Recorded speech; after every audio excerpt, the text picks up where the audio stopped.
ብዙዎች ቲያትር ባይወዱ እንኳን የፍቅር እስከ መቃብርና ማዕበል መጽሐፍ ትረካን በሬዲዮ ያዳመጡ ያስታውሱታል። መቼም ስለ ወጋየሁ ብዙ ተብሏል። አዲስ ነገር ማለት እስኪያስቸግር ድረስ የመድረኩ ንጉስ፣ የመድረኩ ጣዖት፣ ገጸ ብዙ ተዋናይ፣ ሌላም። በሀገራችን የቲያትር ታሪክ ውስጥ የራሳቸውን ታሪክ በወርቅ ቀለም ከጻፉ ጥቂት የቲያትር ሰዎች አንዱ ወጋየሁ ንጋቱ ነው ቢባል ማንም ቅር አይሰኝም። በድንቅ ችሎታው፣ ለሙያው ባለው ፍቅርና ስነ ምግባሩ፣ ለወዳጆቹና በአጠቃላይ ለሰው ልጅ ባለው ፍቅር እስካሁን አቻ ማግኘቱ ያጠራጥራል። ውድ አድማጮቻችን፣ ይህ ብርቅዬ አርቲስት በህይወት ቢኖር ያለፈው ግንቦት 28 2018 ዓ.ም 82ኛ ዓመቱን ይደፍን ነበር። እኛም በዛሬው ዝግጅታችን ይህን የመድረክ ፈርጥ ልንዘክረው ወደድን። ዛሬና በቀጣይ ክፍል በሚኖረን ቆይታ የህይወት ታሪኩንና አንጋፋ ደራሲያን ስለሱ የሰጡትን ምስክርነት ይዘን እንቀርባለን። ኪነ ጥበብ ላይ ትኩረት አድርገን የምንለቀው ቪዲዮ በተከታታይ ይደርሱት ዘንድ ቻናሉን ላይክ እና ሼር፣ አዲስ ከሆኑ ደግሞ ሰብስክራይብ እንዲያደርጉ እንጠይቃለን።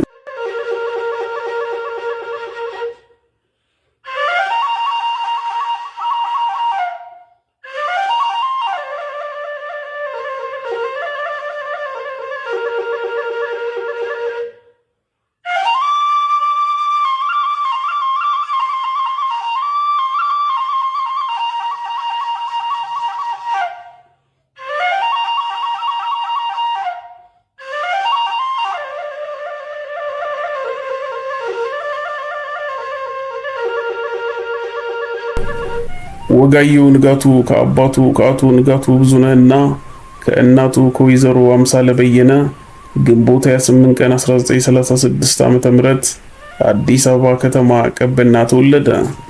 ወጋየሁ እናትና አባቱ በስለት ያገኙት ልጅ እንደነበር ይነገራል።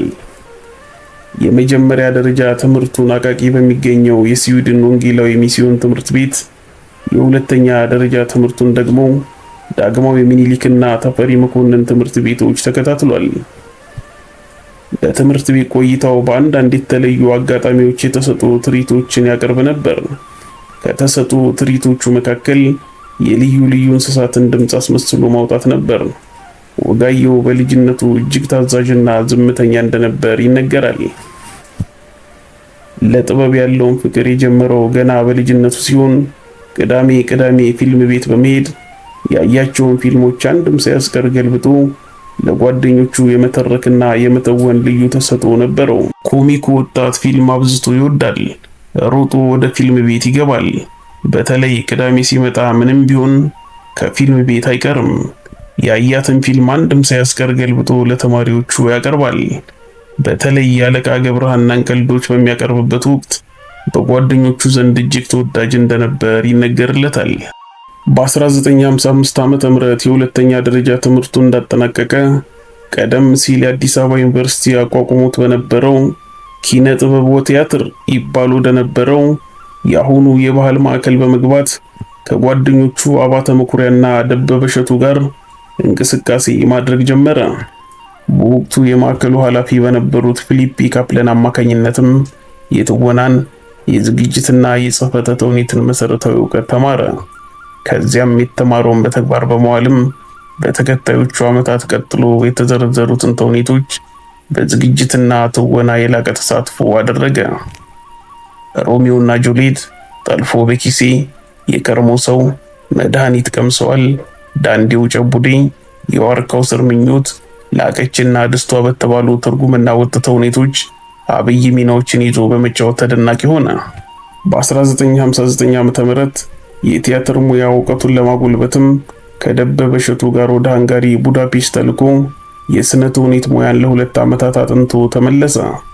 ከሃንጋሪ እንደተመለሰ በሬዲዮና በቴሌቪዥን አጫጭር ተውኔቶችን ማቅረቡን ቀጠለ። በተለይም በኢትዮጵያ ቴሌቪዥን ለተመልካች እንግዳ የሆኑ ተውኔቶችን ማቅረብ በመጀመሩ ተደናቂነትን እያተረፈ መጣ።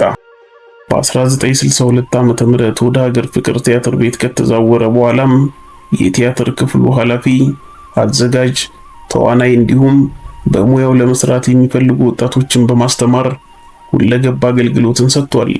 ከዚያ በኋላ ወደ ኢትዮጵያ ሬዲዮ ተዛወረና በመዝናኛ ፕሮግራም አቅራቢነትና በዜና አንባቢነት ሲሰራ ቆየ።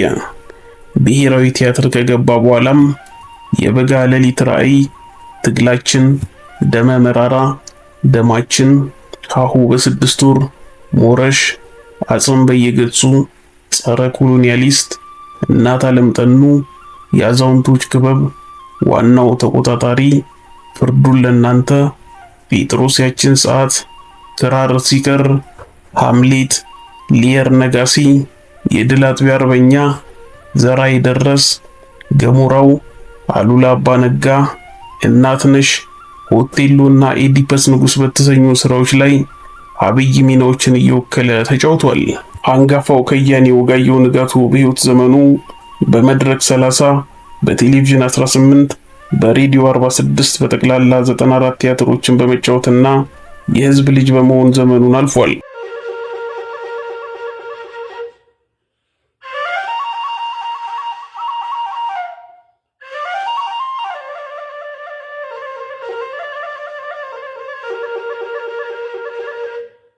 ወጋየሁ ቲያትርን ይኖራት ያከበራትና ያስከበራት ድንቅ ልጇ ነበር።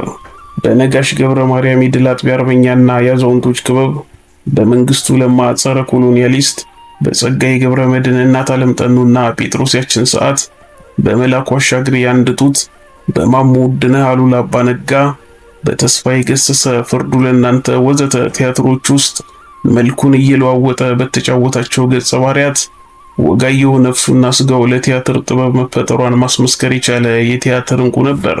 ዘነበ አብርሃ የመድረኩ ኮከብ በተሰኘ ርዕስ ስለ ወጋየሁ ባጋራው ጽሑፍ እንዲህ ይላል። ለመጀመሪያ ጊዜ ያየሁትም ቀልቤን የወሰደውም የታዋቂውን ባለቅኔ ጸጋዬ ገብረ መድኅን ጴጥሮስ ያችን ሰዓት ቲያትር ሲሰራ ነበር። ወጣትነቱም አይሎ ነው መሰል እምባዬን መክታት ተሳነኝ።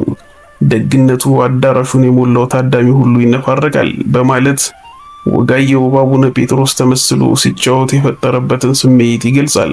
ወጋየሁ እንዲህ ነው፣ መስሎ ሳይሆን ሆኖ ነው የሚሰራው። የሱን ቲያትሮች በመድረክ ላይ የመታደም ዕድል ያገኙ የቲያትር ተመልካቾች በአንድ ድምጽ የሚመሰክሩትም እውነት ይህንኑ ነው። ወጋየሁ መሆን እንጂ መምሰልን ማስመሰልን አያውቅበትም። ወጋየሁ እንዴት የተዋጣለት ተዋናይ ሊሆን እንደቻለ ዜና ቱሪዝም በአንድ ወቅት ላቀረበለት ጥያቄ ሲመልስ የስቴጅ አይኔን የከፈተው ተስፋዬ ገሰሰ ነበር፣ የድራማ መመሪ፣ የተውኔት አባቴ እሱ ነው ሲል መልሷል። ይህን ውለታውንም ሳይረሳ እሱም ያለውን ዕውቀትና ክህሎት ለሌሎች ተተኪ ባለሙያዎች በማስተማርና በማካፈል የወጣት ባለሙያዎችን የስቴጅ አይን በመክፈት መልሷል። ወጋየሁ በ1967 በ1969 እንዲሁም በ1970 ዓመተ ምህረት ብሔራዊ ቲያትር በሰጠው የተዋናይን ስልጠና አስተማሪ በመሆን የሚጠበቅበትን አስተዋጽኦ አበርክቷል። ከተማሪዎቹ ውስጥ እነ ሲራክ ታደሰ፣ ዓለምፀሐይ ወዳጆ፣ ተክሌ ደስታ፣ መዓዛ ብሩ፣ ዓለምፀሐይ በቀለ፣ አይናለም ተስፋዬ፣ ኃይሉ ብሩና የመሳሰሉት ይገኙበታል።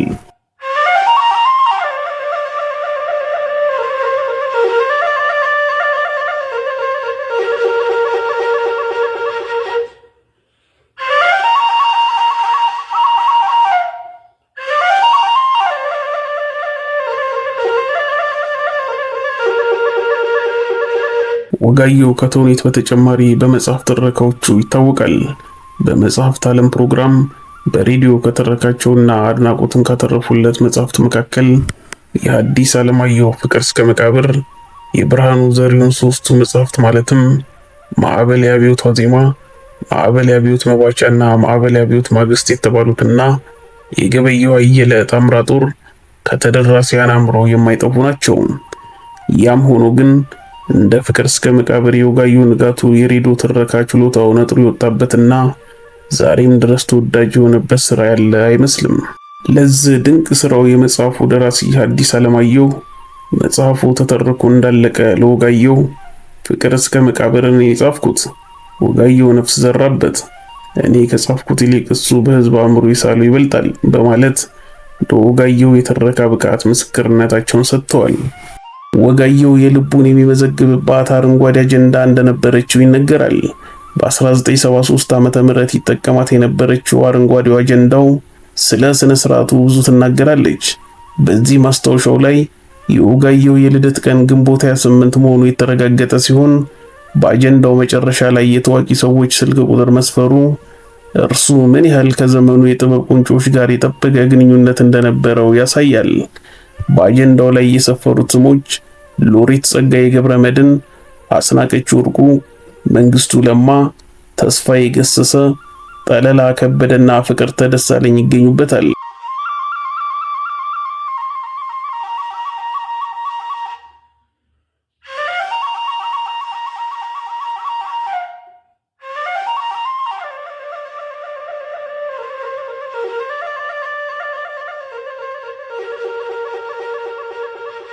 ውድ አድማጮቻችን በክፍል 2 አንጋፋ ከያንያን ለወጋየሁ የሰጡትን ምስክርነት ይዘን እንደምንመለስ እየጠቆምን የዛሬውን በዚሁ እንቋጫለን።